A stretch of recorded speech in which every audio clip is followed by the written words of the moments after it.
Hi, hello friends, welcome to the channel. In today's session, we'll be seeing non-destructive testing of materials, liquid penetrant and magnetic particle testing, unit 2 MCQs. Question number 1. Dash is an effective method of detecting surface discontinuities in metals and other non-porous material surface. Option A is given as liquid penetrant method. Option B is given as magnetic particle method. Option number C is given as both A and B, and option number D is given as none of these. Dash is an effective method of detecting surface discontinuities in metals and other non-porous material. In metals and other non-porous materials, that is any material other than it should not be porous. Porous means it should not have holes on its surface or layers. Such materials can be detected by liquid penetrant test, and for magnetic particle material the particle must be only ferromagnetic. But in liquid penetrant test we can use any material but it should not be porous. So I am going with option number A, liquid penetrant method. Question number 2. Give the correct sequence of stages in liquid penetrant test. Option number A is given as surface penetration, application of penetrant, dwell time, removal of excess penetrant. It is followed by application of developer. It is followed by examination, interpretation and evaluation, then post-process cleaning. Option B is given as surface penetration, removal of excess penetrant, dwell time, application of penetrant, application of developer, examination, interpretation and evaluation, then post-process cleaning. First, what is the correct stage in liquid penetrant test? First, surface penetration. It's surface preparation, not penetration. Surface preparation, application of penetrant, dwell time, removal of excess penetrant, application of developer, examination, interpretation and evaluation, then post-process cleaning. First, we will be cleaning the surface. If there is a surface, first we will be cleaning the surface, then we will be penetrant, that is penetrant may be of lubricative type or color type. We will be adding color dye, or it will be of lubricant, some light emitting, such as radium filled. It will be radium filled. When kept in dark room, it will give fluorescence. It will be glowing in green color light. Such materials or color dye will be used as an penetrant. Then some time let it will keep it at dwell time, or time for passing into the holes and all. We will be keeping some time for that. We will be calling it as dwell time. Removal of excess penetrant. In the surface we will be wiping with excess of cotton or something, or some cloth. We will be removing the excess penetrant. Then will be application of developer to remove that penetrant from the holes. Consider this as a workpiece. First will be surface preparation. We will be taking metals or rubbing to make it smooth surface. Then we will be applying penetrant. On it. It will be applied. Then will allow the time, some time to settle it. That time is called as dwell time. Then this excess penetrant is removed with the help of a cloth or something, or washed away or something is done. The stage is called as removal of excess penetrant. Then application of developer. We will be applying developer. In case if there is any holes, the hole will be completely filled with this penetrant. To remove that, we will be applying this developer, and the developer removes the excess content in this hole. This content in this hole, and it makes just that penetrant to stick in the side, in the layers of the hole. Then examination, interpretation, evaluation, then post cleaning of that material. This is the correct stage and sequence of liquid penetrant test. First, surface preparation, then application of penetrant, then dwell time. It is allowed to settle. That penetrant is allowed to settle. Then removal of excess penetrant. That penetrant is taken away. Excess penetrant or surface is taken away. Then we will be applying developer, so that the inner holes, the fillings, that is the penetrant in the inner holes, will be taken away. Just it will be left only in the side walls. Okay. Then examination, will be keeping in a microscope or something and will be examining it, then evaluating it, there is a hole or not hole. Then post cleaning for future use, that is future use, because this is a non-destructive testing, you can use it for future. So I'm going with option number A. Surface preparation, application of penetrant, dwell time, removal of excess penetrant, application of developer, examination, interpretation and evaluation, then post-process cleaning. Question number 3. The types of cleaning methods used in surface preparation are: option A is given as mechanical cleaning method, option number B is given as chemical cleaning method, option number C is given as solvent cleaning method, and option number D is given as all the above. The types of cleaning methods used in surface preparation. While in surface preparation, if there is rough garies and depths, then crushes and troughs. Okay, if the surface is not smooth, it is rough and tough like this, then can we do it? No, definitely not. So first we have to smooth the surface. In the smoothing the surface have 3 methods. One is chemical method, that is applying wire brush, metal polishing. We'll be applying metal and polishing, or we'll be using a wire and then scrubbing it. That method comes under mechanical cleaning. Chemical cleaning, application of chemicals and will remove the rough surface. Then solvent cleaning method, application of some solvents. So I'm going with option number D, all the above, because cleaning method in surface preparation is done by mechanical cleaning method, chemical cleaning method and solvent cleaning method. So I'm going with option number D, all the above. Question number 4. Which of the following are mechanical cleaning methods? Option A is given as abrasive tumbling, that is using a metal on the metal and rubbing on the surface. Option B is dry abrasive grit blasting. Option number C is net abrasive grit blasting. Grit means dirt or some other deformability. Some small chips will be arising on the top of the metal piece, that is called grit. Okay. Wire brushing, that is using wire brush and rubbing excessively speedily. Then your some small impurities of roughness in the upper surface of the metal is removed. Then applying high pressure water and steam. Applying high pressure water and steam also washes away the dirt, dust and some impurities on the top of the metal workpiece. Then ultrasonic cleaning, applying ultrasonic waves, and they will be used for cleaning the surface. So I'm going with option number G, all the above. These all are the mechanical cleaning methods, that is abrasive tumbling, dye abrasive grit blasting, net abrasive grit blasting, wire brushing, high pressure water and steam, ultrasonic cleaning. So I'm going with option number G, all the above. Question number 5. Chemical cleaning methods include: option number A is alkaline cleaning, option number B is acid cleaning, option number C is molten salt bath cleaning, and option number D is none of these. Chemical cleaning methods include: alkaline is a chemical, acids and alkalines are chemicals, and molten salt bath cleaning is also a chemical. This all the 3 are chemical cleaning methods. Alkaline and acids are chemicals, and molten salt bathing method is also chemical. So it should be option number D as all of these. Okay, all of this. So I'm going with option number D, all of this. Chemical cleaning methods include alkaline cleaning, acid cleaning and molten salt bath cleaning. Alkaline cleaning means application of alkaline materials, those having pH more than 7, that is alkaline. Acid cleaning means application of acids. We'll be using dilute sulfuric acid or hardened sulfuric acid.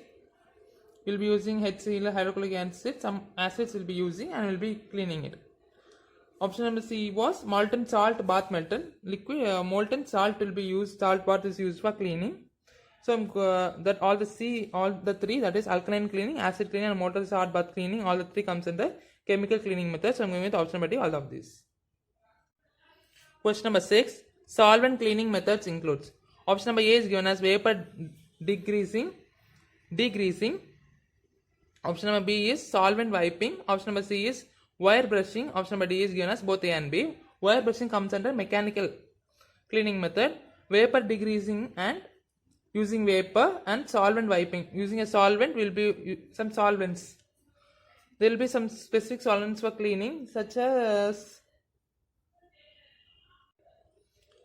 For vapor degreasing, we'll be using chlorinated solvents, and we'll be using shop oils and grease will comes under oils and grease comes under solvent cleaning. Okay, vapor degreasing. Greasing means that application of oils only. We'll be applying oil, then we'll be removing it. That is vapor degreasing. The oils sucks all the impurities on it, so we can remove it. Okay, in that way dirt and impurities are removed by application of oils and grease. That comes under vapor degreasing. And option number B is given as solvent wiping. Some solvents which are non-chlorinated solvents used for localized low volume cleaning. For low volume cleaning, we'll be using non-chlorinated solvents. For high volume cleaning, we'll be using we'll be using with hand operations only. Okay, applying some solvents and we'll be removing it. In non-chlorinated solvents also use, in that we will not be using hand. It will be just vaporizing. We will be applying the solvent on the surface, then it will be vaporized. That comes under solvent wiping. So there are only two methods in solvent cleaning method. That is, one is vapor degreasing and second one is solvent wiping. So I am going to option number D, both A and B. In vapor degreasing, we'll be using oils and grease. Just keep in mind. In solvent wiping, we'll be using non-chlorinated solvents. Okay. There will be expression cases in both of these. Okay. So don't confuse. Question number 7. The common methods of penetrant applications are: option A is given as dipping method, option B is spraying method, option C is brushing method, and option D is flowing method. Option E is all of the above. Dipping method means there will be a bucket of solvent and you will be dipping the material in the solvent. So the solvent enters the penetrant liquid enters into the holes. Spraying means we will be spraying like just paint. We will be spraying on the workpiece. The workpiece we will spray using some paint. Well, just similar to painting our vehicles. Okay. Brushing method means we will be applying paint that penetrant in our brushes and will be wiping on it. We'll brushing on it. Okay, like applying our paste on our teeth. Flowing method means we'll be just open the pipe containing that penetrant and it will be flowing on here. Flowing on this metal. This is called flowing method. Okay, so I'm going with option number E, all the above. All A, B, C and D, that is dipping method, spraying method, brushing method and flowing method comes are the common methods of penetrant application. So I'm going with option number E, all the above. Question number 8. Dash is the period of time from when the penetrant is applied to the surface until it is removed. I told you after application of penetrant will give some time to the substance to settle on the cracks, holes and on the layers of on the surface of the metal. Will give some time. That time is called as dwell time and penetrant time, both A and B. So I'm going with option number C, both A and B. The time is called as dwell time and penetrant time. We are giving time to this time for the substance to penetrate, and that is also called as dwell time. It is free settling time. Okay. Question number 9. Dash is the time it takes the application of the developer until the actual examination commences. Until the actual examination starts, we'll give some time for the application of the developer. Okay. First we will be applying the penetrant, then some dwell time, then we will be applying the developer. Development is also some substance that removes the excess penetrant from the inner holes. Okay, just leaving in the inner side walls, leaving the substance in the inner side walls, but taking the inner fillings. Okay, inner fillings of the penetrant. Till time it takes the application of the developer until the actual examination commences. Means until the actual examination starts, evaluation starts, before the time, after application developer and between time, what it is called as. This is the question asked. We will be calling it as developing time. After application of developer, we will be calling it as developing time. After the application of penetrant, the time to settle will be calling as dwell time or penetrant time. So I am going with option number A, developing time. So I'm going with option number A, developing time. Question number 10. The penetrant materials commonly required for liquid penetrant testing are. What are the penetrant materials used for liquid penetrant testing are? Option A is given as penetrants. Option number B is given as developers. Option number C is given as pre-cleaners. Option D is known as emulsifiers and solvent removers. Option number E is all the above. These are the penetrant materials. For penetrating penetrant materials, such as penetrants are used. Developers is also applied in liquid penetrating test.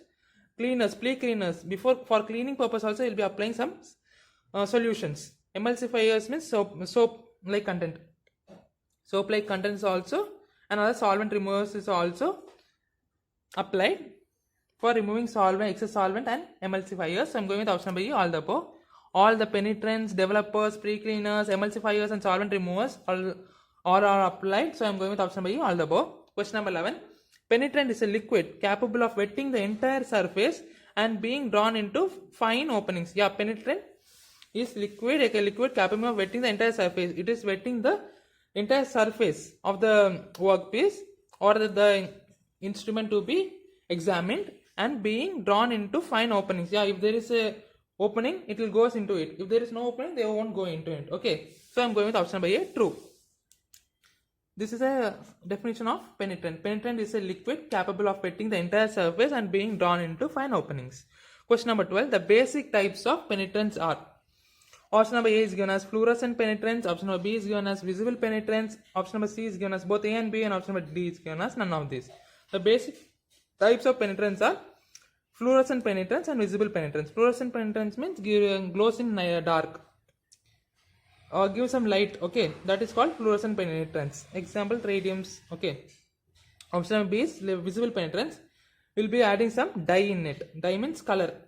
We'll be if the material is in steel color, we'll be adding some red color stain on it. Okay. So I'm going with option number C, both A and B. The basic types of penetrants are fluorescent penetrants and visible penetrants. Question number 13. The properties of penetrants that can affect the result of penetration. Result of penetrance or penetration. The properties of penetrants that can affect the result of penetration. Option A is wettability. Option B is capillarity. Option C is viscosity. And option D is specific gravity. Option E is all the above. The properties of penetrance can also affect the result of the metal, the penetration.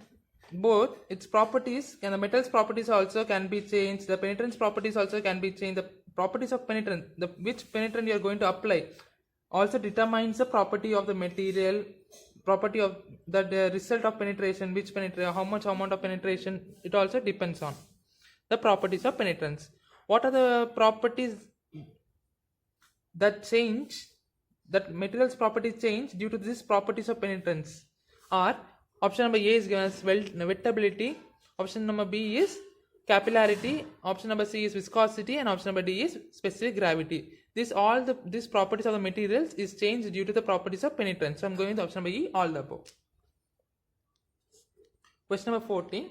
The role of developer is to pull the trapped penetrant out of the defects and to spread the penetrant out on the surface of the test specimen so an inspector can see it. Yeah, I told you, after application of penetrant, after dwell time, after we are giving the time to settle it, we'll be applying a developer to remove the trapped penetrant out of the defects and to spread the penetrant on the surface of the test specimen, that is on the surface of the hole in the metal.